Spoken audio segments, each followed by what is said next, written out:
NFL Goal Line. Thank you so much for having us. We have a lot to get to tonight. We're going to kick things off with a Monday Night Football matchup between the San Francisco 49ers and the Chicago Bears, the battle of the backups. We will also give you our top 5 backup quarterbacks in the NFL. Is Tampa Bay for real, and what to make of the Pittsburgh Steelers matchup versus the Baltimore Ravens after this week? And on top of that, who is the worst team in the NFL? Is it the Kansas City Chiefs or the Jacksonville Jaguars? All that and more coming up on NFL Goal Line. Hello, welcome inside the NFL Goal Line Studios with affiliation with National Sports, live on Spreaker.com. This is Nick Rice along with Phil Annunziata, and what should be a very exciting Week 11 analysis around the National Football League. All 32 teams are getting closer and closer to that playoff picture, and outside of 2 teams, most notably the Chiefs and the Jaguars, still playoff battles are into play here after week number 11. We start off with a halftime score over in San Francisco between the Niners and the Bears. Our weekly top right off the show is a Monday night update. Phil, what do you have? Well, at the moment here, it looks like the Bears have yet to show up because we have a blowout in the making here, 20-0 at halftime.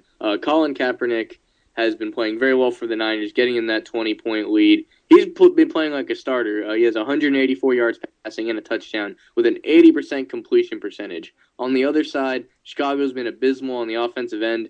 50% completions for Jason Campbell and only 21 yards passing. Pair that with a first quarter interception. The Bears aren't looking good right now. And obviously, Colin Kaepernick is starting some sort of a quarterback debate over there in San Francisco.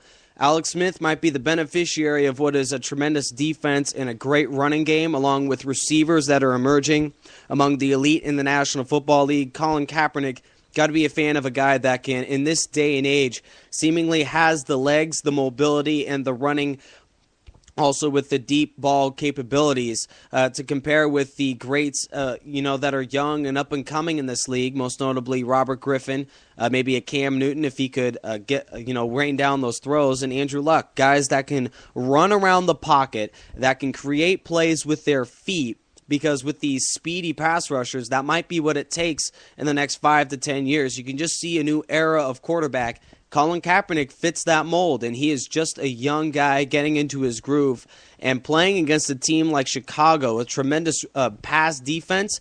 It's very impressive, Phil, to right off the top hit his first official start playing for San Francisco, 20-0 at halftime. Yeah, it's definitely a game that, I think people would have still given the edge to the Niners, but I don't think anybody expected this score at halftime. The 49ers are beating the Bears in just about every phase of the game right now. As I mentioned, they only have 20 yards passing and 36 yards rushing, which is much lower than the Niners have had. Colin Kaepernick in this first half has played very well. As I said, he threw his first NFL touchdown through the air. He does have 3 rushing touchdowns on the ground in limited roles when Alex Smith is healthy. He's spreading the ball around. He has hit, I'm doing the numbers here, he has already completed a pass to 8 different receivers on the day at halftime, and he's just making these tough throws. And if you didn't know who he was, if you didn't watch the Niners, you wouldn't know that they have a backup quarterback in right now. Colin Kaepernick statistically against this Bears defense, 12 out of 15 for 184 yards, a touchdown, and no interceptions. A very good day in the office so far, only at halftime. That does not look like Kaepernick or Alex Smith numbers. Those look like Tom Brady or Peyton Manning numbers. Very impressive right off the top. And this leads us to our countdown of the day, if I will. Our top 5 backup quarterbacks in the National Football League. We organized this all week, and Phil has the breakdown for you of the top 5 backup QBs in the game today. Well, at number 5, I'm going to have to go with a guy that did lose this week, but, when you look at this guy, his name is Byron Leftwich. He's backup for Pittsburgh, former starter for the Jacksonville Jaguars. Back when he can run and gun, he was as good as anybody, especially back in his days at the University of Marshall. Here's a guy, his win-loss record is so-so, but he knows the offense in Pittsburgh. Out of any team, whenever they have a quarterback injury, because Ben Roethlisberger does tend to get injured for at least a game a season, he's always the one to step in there, and he's won plenty of games, and he's made tough throws. They have their faith in Byron Leftwich. Number 4, I have to go with a guy that I've always been a huge fan of, and that's the Miami Dolphins backup quarterback, Matt Moore, who's had some time to play this year and has actually led the Dolphins to a win earlier in the year. Obviously, they're grooming the rookie Ryan Tannehill, which is why he's in that backup role. But he's really embraced it and has been a real asset to that team. Number 3, I'll have to go with a guy who hasn't gotten a lot of playing time this year, but he has to be on this list based on what he did last year. I'm going with Houston Texans quarterback TJ Yates. And last year he was the third-string quarterback. Ended up thrown into the starting spot after injuries to Matt Schaub and Matt Leinart, going in there as a rookie and winning a playoff game against Cincinnati Bengals. This guy's only going to go up from there. It's interesting because after this year, he will be a free agent, so it'll be interesting to see if he tries to get a starting job or if he stays in Houston.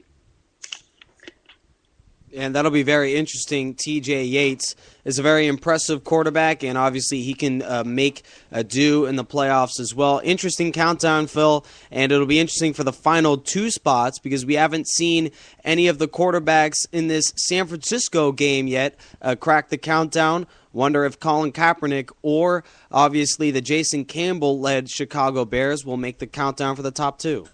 Well, if we would have had this conversation last week, I would have, definitely put Jason Campbell in there. I've been a big fan of his, and I thought he had a good fit in Oakland. And I'd have to put him at number 6 because he might be having a bad game now, but I know he can definitely get into the offense. Number 2 is going to be a guy that has something that none of these other quarterbacks have, and that is a Super Bowl appearance. Going with Matthew Hasselbeck of the Tennessee Titans. He's played sparingly in Tennessee with Jake Locker being hurt, but I don't think you could ask for a better guy as far as football IQ to groom your young QB. Again, a Super Bowl appearance. He's been in a lot of places, played everywhere. You can't ask for a better football mind in your backup quarterback. And number 1, off a sheer performance, it's only been a half of football, but unless, a giant meltdown happens in the next quarter, I got to give number 1 to Colin Kaepernick because, simply put, he's not playing like a backup. He's playing like a starter. Colin Kaepernick, an impressive guy coming right off, and he's just in his second year. He's getting into a groove, and obviously the Niners team is playing well off of Kaepernick. And in a way, it kind of concerns me that Alex Smith, in his last few games, has played as poorly as he has. He's the go-to. He's the guy that will give San Francisco a chance to have a Super Bowl berth that they haven't had in quite some time. Ever since the dynasty, San Francisco has really been abysmal. Obviously, several losing seasons with Mike Nolan. They bring in a new guy, a Harbaugh kind of toughness. San Francisco has a dominant defense, but if Colin Kaepernick makes some hay at the quarterback position, San Francisco might have to move forward without the guy that they've been grooving for the past 6 to 7 years. Colin Kaepernick, an impressive backup quarterback. We put him at number 1 as far as backup single callers in the NFL. And obviously, fighting for that top spot is Matt Hasselbeck, a guy that really has his struggles in Tennessee as well. Obviously, it's just, it's hard to put Colin Kaepernick anything less than number 1. But just speaking of the football team in general, moving forward, Alex Smith will have some time on the sidelines. But is it going to be? Is it one of those situations where you might want to have Alex Smith sit 2 to 3 weeks out, or is it still a situation where you want to push and push to have your starting quarterback in the lineup? Well, from what I understand, he was somewhat close to playing in this week's game. They ended up pulling him out, for his safety. And I think from a coaching perspective, if your backup is getting it done, and your quarterback is iffy about coming back, then you leave him on the sideline as long as that quarterback. If Colin Kaepernick had Jason Campbell's stats right now, they'd probably be wondering why they didn't put Alex Smith out there in the first place. But I think as long as Kaepernick, maybe they drop a game or so, but as long as he's commanding that offense well, they will be in no hurry to get Alex Smith back. And Alex Smith certainly grooming that concussion, he will make a somewhat long recovery. And again, if I was a coach, if I was Harbaugh, I would try to keep Alex Smith out at least for, obviously this game he's out, but for the next week or two, just because concussions are very serious issues that could indeed jeopardize not just this season for Smith, but his career and his full-on lifetime. Obviously, concussions are very dangerous situations that the NFL is taking seriously. Roger Goodell just earlier this week, went over to Harvard, and he really, gave a powerful speech about how they're handling concussions and how playing with a brain injury is certainly not something to take lightly. So for the Niners' sake, in a sense, have Colin Kaepernick be your man until this Niners-led team goes into the postseason. Then you can have your original single caller in, and maybe a new rebirth with the quarterback controversy might have Alex Smith play a lot better. We saw just last year he played tremendously coming off the bench, but not the same situation over in Pittsburgh as the Steelers lose 13-10 over the Baltimore Ravens. We expected a defensive slugfest, and that's exactly what we got. And obviously, Pittsburgh leading 10-0. They just had a second half to not really remember from the offensive side. And we had Byron Leftwich as a top 5 quarterback, in the backup spot, but he didn't look like that in this game. Well, the interesting thing about it is the only touchdown on the Pittsburgh side was by Byron Leftwich, a 31-yard run, in the first quarter.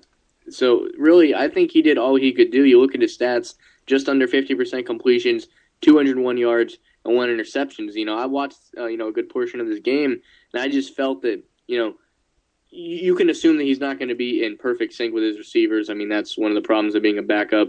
But, the reason I put him in there was his performance. He could only do so much. I feel his receivers kind of let him down in this game. And, Baltimore, they seemed like everything was going well for them. And to only win by 3 may pose a few questions on Baltimore. But overall, I don't think you can put this loss on Byron Leftwich.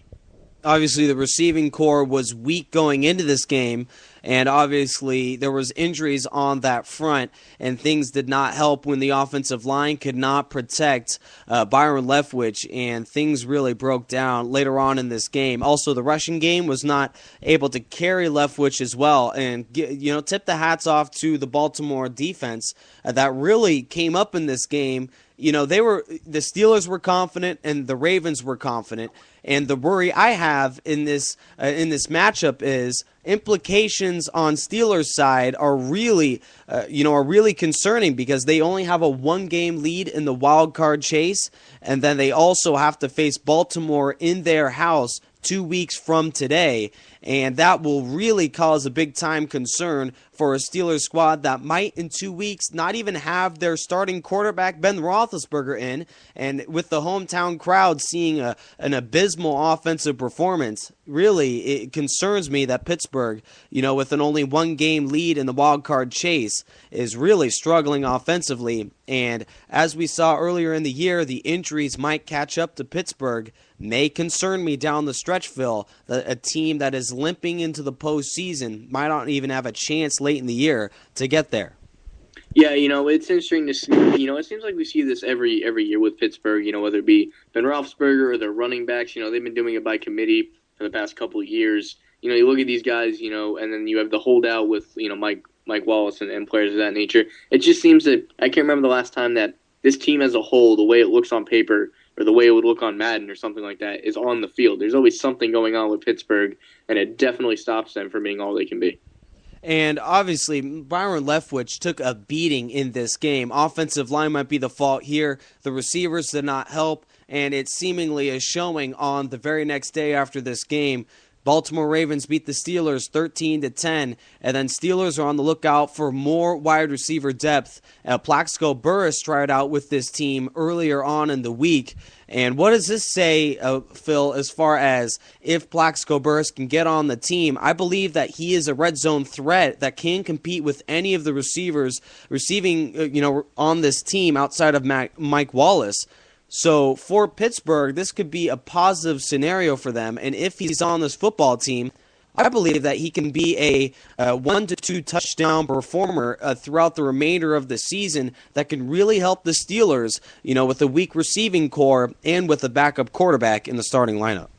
Yeah, I think the reason you go after a guy like Plaxico Burress, is similar to why the Niners, went after Randy Moss. It's for that threat of the deep threat with Randy Moss, but for Burress, it's just that threat of that jump ball. And, it's not like he doesn't know the Pittsburgh Steelers organization. He was originally drafted by them back in 2000, number 8 overall. He spent 4 years there before moving on to the Giants, and I think we all know his story from there. But, here's a guy that would fit well there. He fit there well in the past. The only